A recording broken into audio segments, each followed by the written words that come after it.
place where the unimaginable becomes reality. It's not just bullets and explosions. There's a shadow lurking beneath the chaos, something that soldiers rarely speak about, but never forget. Strange figures in the night, whispered warnings of cursed grounds, and creatures that defy explanation. Tonight, we dive into stories from battlefields where fear wasn't just about the enemy, but what waited in the darkness beyond the trenches. These are not tales of heroes and glory, but encounters with the unexplainable, the supernatural horrors that haunted those who fought.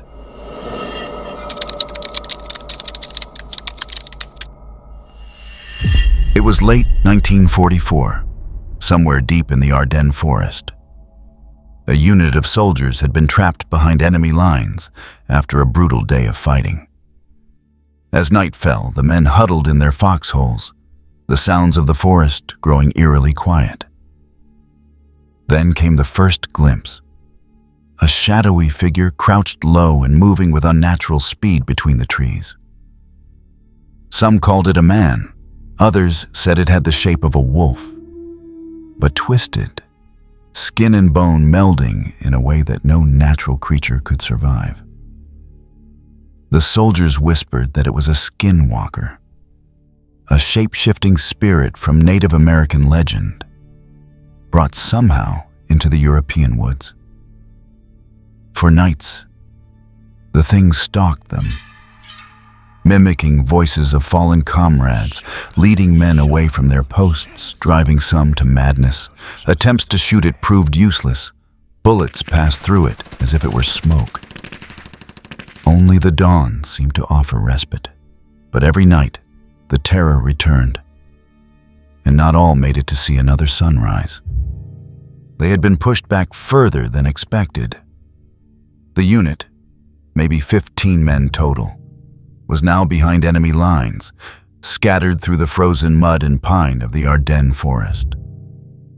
It was late December 1944, and the Battle of the Bulge was underway.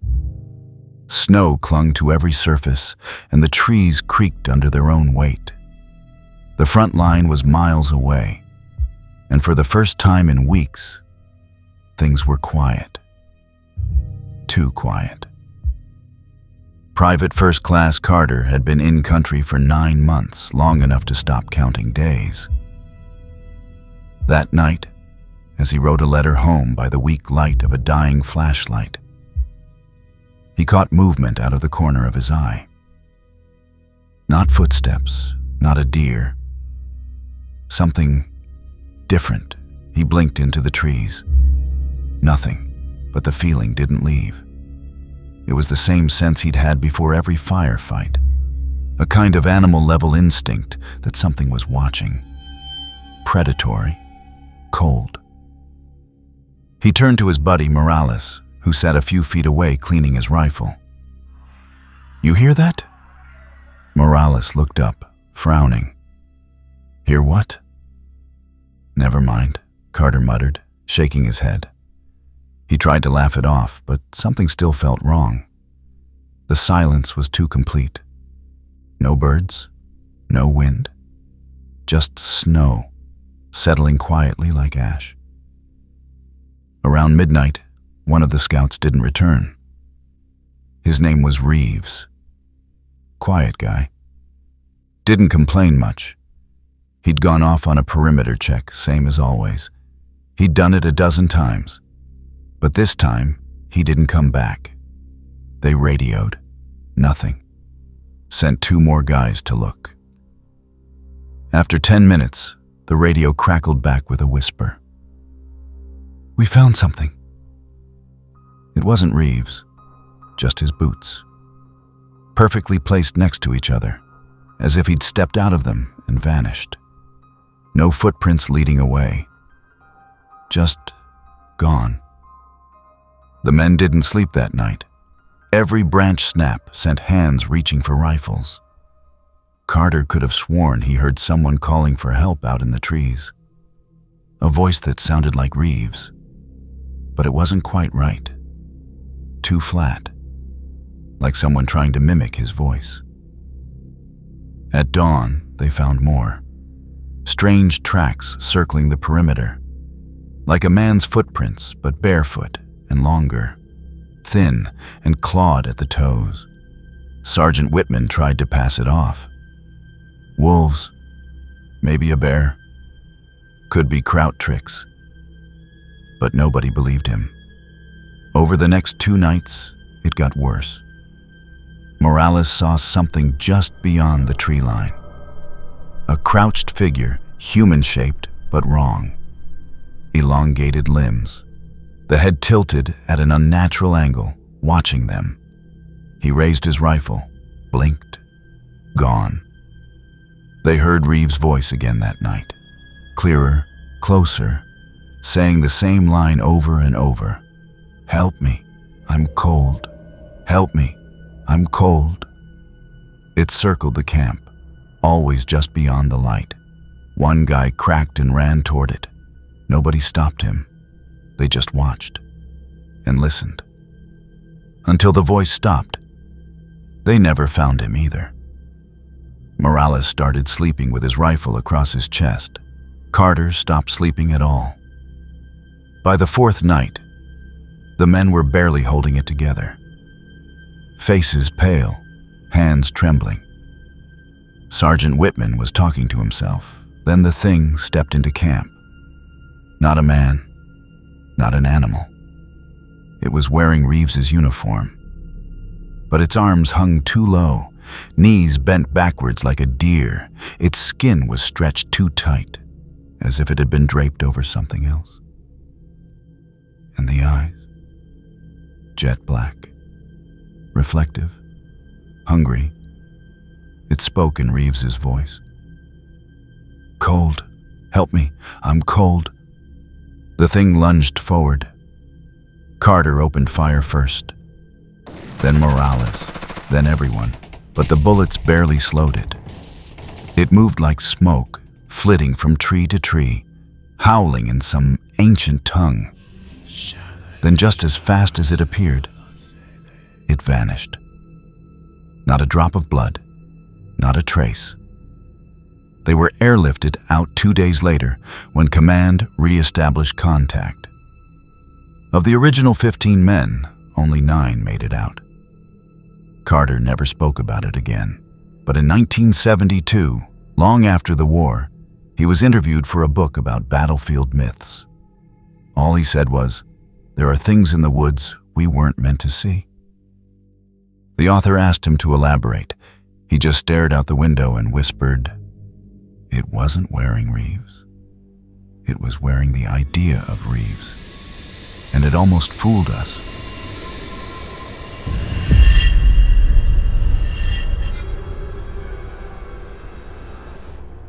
What makes something a monster? Is it the shape it takes? Or the fear it instills? On battlefields, when death is a constant companion, the mind begins to blur lines between reality and nightmare. But these stories were told again and again, from soldiers whose lives depended on trusting what they saw and fearing what they could not explain.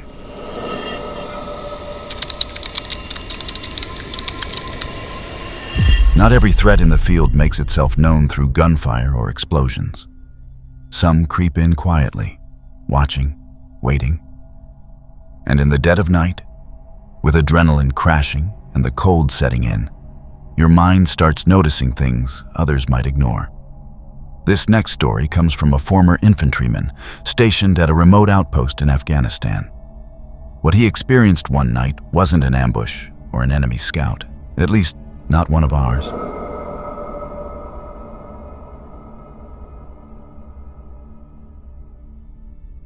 This story was told to me by a man who served 2 deployments in Afghanistan before joining a National Guard unit in Oregon. He'd been working a wildfire containment detail in one of the more remote parts of the state when this incident happened. Now, if you've never been up in the high woods of Oregon during fire season, let me tell you, it can be haunting even on a normal day. The smoke hangs low, muting sound and swallowing distance. Everything smells like ash and earth, and the trees loom tall and skeletal against a sky the color of rusted steel. Even without anything supernatural, it's not a place you'd want to be alone after dark. This soldier, let's call him Ramirez, had been stationed on a perimeter road, blocking civilian access to a steep Forest Service trail that led into the mountains. His job was simple: sit tight, log any vehicles or foot traffic, and check in by radio every 30 minutes. Most of the time, it was dead quiet. No one in their right mind would be out there with the fire line creeping closer by the hour. But on the third night, just past 0200, something changed. Ramirez was sitting in his Humvee, window cracked, radio quiet. He'd just finished eating an MRE and was trying to stay awake by scrolling through old photos on his phone when he heard it. A scream. Not a mountain lion scream. Not that short, piercing, almost electronic sound they make. No, this was a human scream. A woman. Long, drawn out, like her lungs were tearing themselves apart just to get the sound out. It echoed off the trees, bounced across the road, and vanished into the black hills beyond. He froze, tried to shake it off. Maybe it was a fox, maybe even another guard unit playing a joke. But then it came again. Closer, louder. Exactly the same tone and pitch as before. He grabbed his radio and keyed it. "This is Post Bravo 6. Anyone got audio confirmation on?" But before he could finish, the scream came again. This time from the opposite side of the trail. Same voice, same intensity, but it had moved a good 100 meters in less than 10 seconds. Like something was circling the perimeter, fast. Still no response on comms. Now Ramirez is no rookie. He's seen combat. He's seen people scream. But this wasn't normal. There was something off about it. Not just the sound itself, but how it made him feel. He described it like this: "It was like my bones knew it wasn't right. Like my body wanted to run before my brain could make the decision." He stepped out of the Humvee, M4 in hand, tried to scan the tree line with his tack light, but the smoke made it nearly impossible to see more than 15 feet. Then the scream came again, this time directly behind him. It was so close it felt like someone had cupped their hands around his ears and let loose. But when he spun around, there was nothing. Not a footprint, not a shadow, just forest and smoke. Then, silence. Total, absolute silence. No wind, no insects, no fire crackle, not even the pop of cooling metal from the engine block. He stood like that for a full 2 minutes. Then he heard a voice. But this time, it wasn't a scream. It was his own voice. Calm, casual. "Hey, you good out there? Come on, it's clear." His blood ran cold. He hadn't said a word. But whoever, whatever, was out there, it was mimicking him perfectly. Not just the tone, the rhythm, the same half-lazy drawl he'd picked up from his dad growing up in El Paso. The kind of thing you wouldn't even think about unless you were trying to impersonate someone. Ramirez didn't move, didn't say a word. Then it spoke again. Same voice, same exact phrase, word for word. "Hey, you good out there? Come on, it's clear." But this time it was louder. Like it had stepped closer, still hidden behind the trees, but now just out of flashlight range. He raised his rifle. No rules of engagement were going to help him here. The voice came again, but this time it changed. Still his own voice, but wrong, warbled, like it was being spoken through water, like a corrupted audio file on a broken speaker. "Hey, good, clear." Then silence. He backed slowly into the Humvee, slammed the door, locked it, waited, radioed command again. Finally got a response. Static, barely legible. But he made out something about relay interference and possible wildlife. He didn't leave the vehicle for the rest of the night. The next morning, a ranger truck showed up to relieve him. Ramirez didn't say a word about what he'd heard. He just handed over the log sheet and drove back to base. He never went back to that checkpoint again. But the weirdest part? 2 weeks later, a firefighter on aerial Recon was doing a flyover of the ridge near where Ramirez had been posted. He radioed in a sighting, said he saw a woman standing out in a burned-out grove, naked, covered in ash, just standing still, arms at her sides, not moving. By the time ground units were dispatched, there was no trace, no footprints, no signs of anyone having ever been there. Just a single spent 5.56 casing sitting in the dirt. No report was filed. No name was given. And Ramirez still won't talk about that night without a drink in his hand.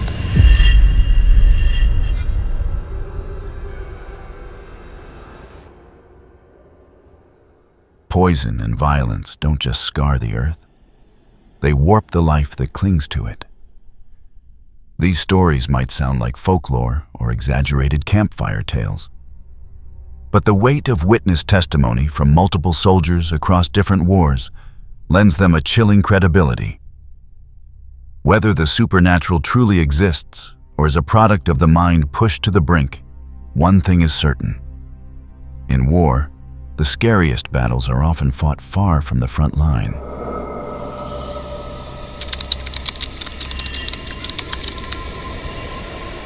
There's a certain type of silence that only exists in the most remote outposts. The kind of silence that feels too big, too complete. It's not just the absence of noise. It's the absence of life. No birds, no insects, not even the wind sometimes. Just the weight of isolation pressing in from every angle. A lot of these forward operating bases, the small ones, the forgotten ones, were built in places no one would ever live by choice. High-altitude valleys, bone-dry ridgelines, deep desert basins. Places where light doesn't reach properly and where night falls like a trap door.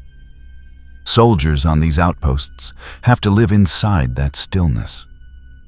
Sometimes for weeks, sometimes months. And over time, it starts to play tricks on the mind. You hear footsteps that aren't there. You start to see shapes between the shadows. But sometimes, it's not a trick at all. There was a recon team stationed on the edge of a steep mountain range, real remote, barely charted. The mission was routine, observation and radio relay. But after the first night, things got strange. They heard movement outside the perimeter. Not footsteps, something dragging, slow, deliberate. Each night it came closer, but nothing was ever visible on thermal or NV. Just that sound, scraping along the gravel and rocks. Then came the whispering, faint, almost like static, but with a pattern, like words just out of reach. On the third night, one of the guys swore he saw a figure at the tree line, hunched, almost crawling. They radioed command, asked for evac, but weather pinned them down. The next morning, their Claymore tripwire had been disarmed, clean cut, no explosion, no prints. Just one word carved into the dirt beside it. Leave. They didn't wait for orders. They packed up and hiked out manually. Took 2 days without sleep. When they made it back, one of them said something that stuck with me. We were being watched, but not by something alive.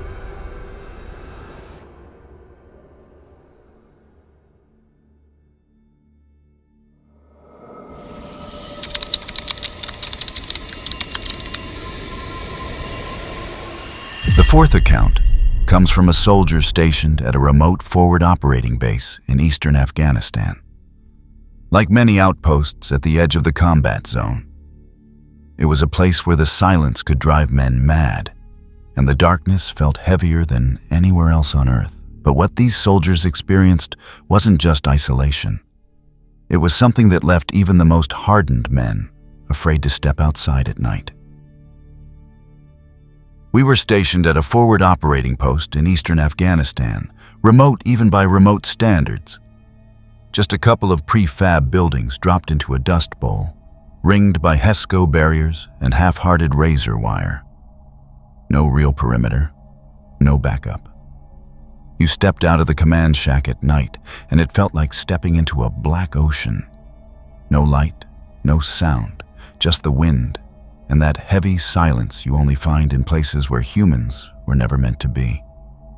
I pulled midnight to 0400 watch on the South Tower one night. Nothing fancy. Just a raised platform of plywood and sandbags with a half-functioning radio and NVGs that had seen better days. The moon was gone. No stars. The kind of dark that makes you feel like the world ends 2 feet in front of you. Around 0130, I heard gravel shift behind the tower. Not close, maybe 20, 30 feet back near the generator shack. I figured it was one of the guys heading out to take a leak. But then it happened again. One crunch. Pause. Another crunch. Slow, rhythmic. I radioed the ops tent, asked if anyone was outside near the gen shack. They checked. Everyone was accounted for. No movement on the logs. I scanned with NVGs. Nothing at first. Just rocks, coils of wire, shadows. But then, at the very edge of visibility, I saw a figure walking along the inside of the barrier. Not running, just moving. Slowly. Deliberate. He was in gear, full plate carrier, helmet, boots, looked just like one of us, except no weapon, and his arms hung just a bit too long, swinging with this strange stiffness, like a puppet on strings. I should have called it in, but I didn't. Something about it made my throat tighten. It wasn't fear, not at first. More like a kind of instinct, like my body knew something I didn't.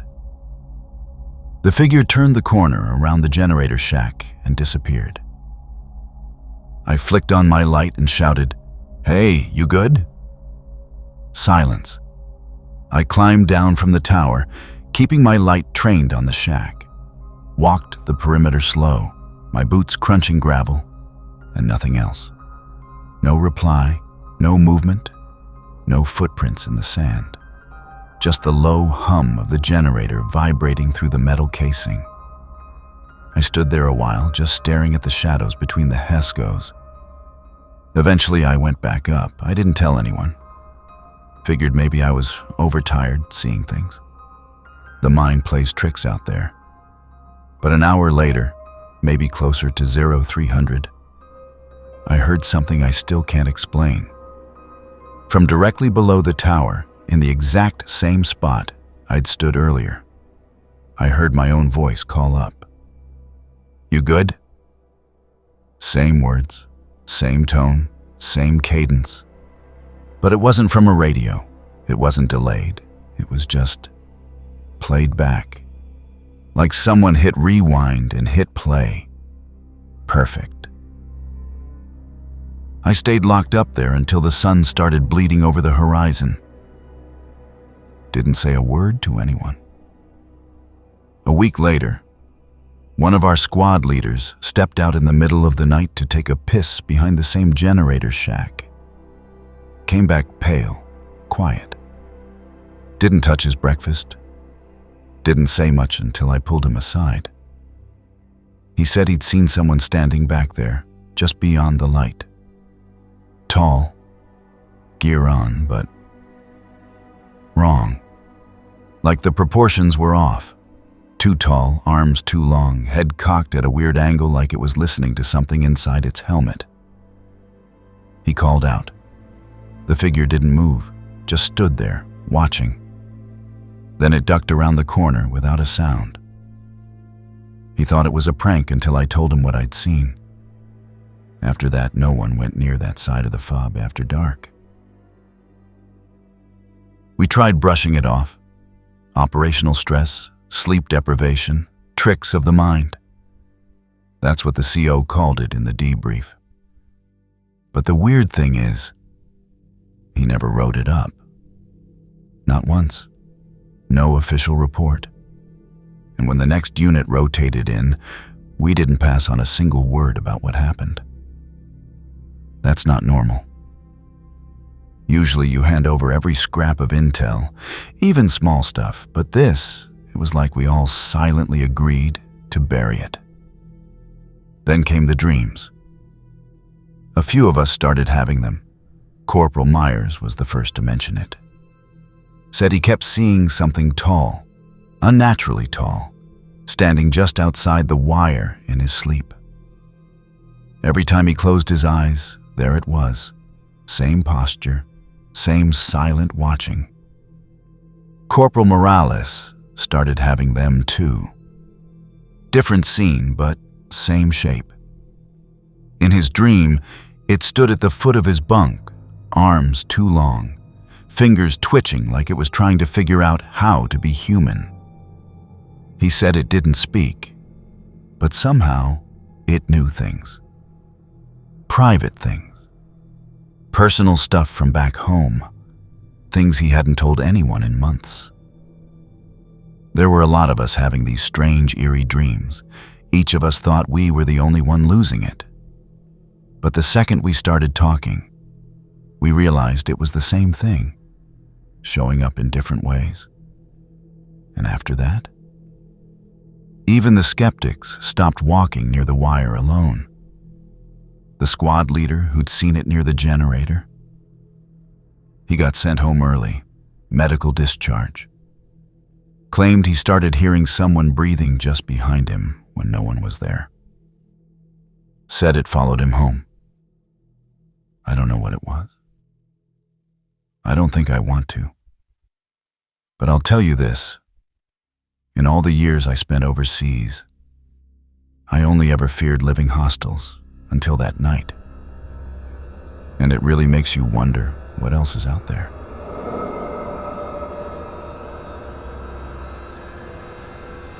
There's a reason these stories keep resurfacing. Different wars, different continents, same eerie patterns. It's not just combat stress or sleep deprivation. These men know what they saw. They know what they felt.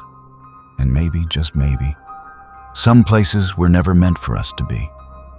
Thank you for liking my videos. Thank you for commenting, subscribing. Everything you guys do. I appreciate so much, so thank you guys. And I will see you in the next episode.